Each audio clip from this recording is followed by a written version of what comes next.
That is our top story tonight, folks. And you know, we're just 6 days away until Mr. Biden officially takes office, and time is not on his side. Among the promises he made tonight, raising the minimum wage, more direct payments, and a plan to speed up the distribution of coronavirus vaccines. 11 Alive Chinoo Her is live to break down the top takeaways from the president-elect's primetime address. Chinoo?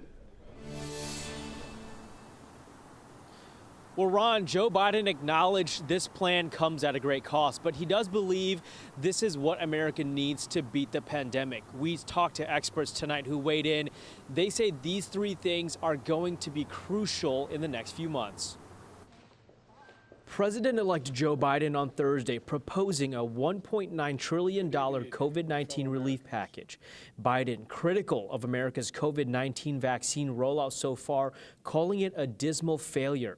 As part of his plan when he takes office, Biden says his goal is to get at least 100 million people vaccinated in the first 100 days, as well as mobilizing more medical teams and increasing supplies. We'll have to move heaven and earth to get more people vaccinated, to create more places for them to get vaccinated. It's definitely better than what we have now. I feel like it's ambitious, yet achievable. Dr. Frieda from Emory University Hospital says another part of the plan she feels will have a bigger impact on fighting COVID-19 transmission than we think: restrictions on foreclosures and evictions, as well as food assistance. When people are evicted, they have to go to homeless shelters or just be homeless in the streets, and that increases the transmission of COVID-19. When you increase nutrition, that helps with health. It helps to build immunity. This will provide more than 25 million Americans greater stability. Biden is also following through with previous talks of increased direct payments to Americans. As part of his plan,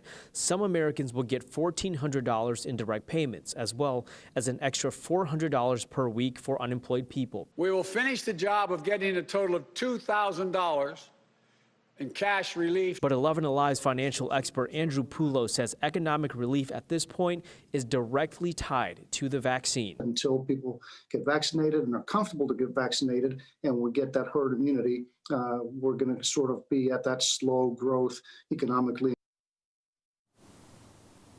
His plan also proposes raising minimum wage to $15 an hour. Tonight, Biden also touched on schools, saying he hopes to have most K-8 schools reopened in the first 100 days. All right, Chinoo, thank you. A lot of plans. We'll have to see how they unfold.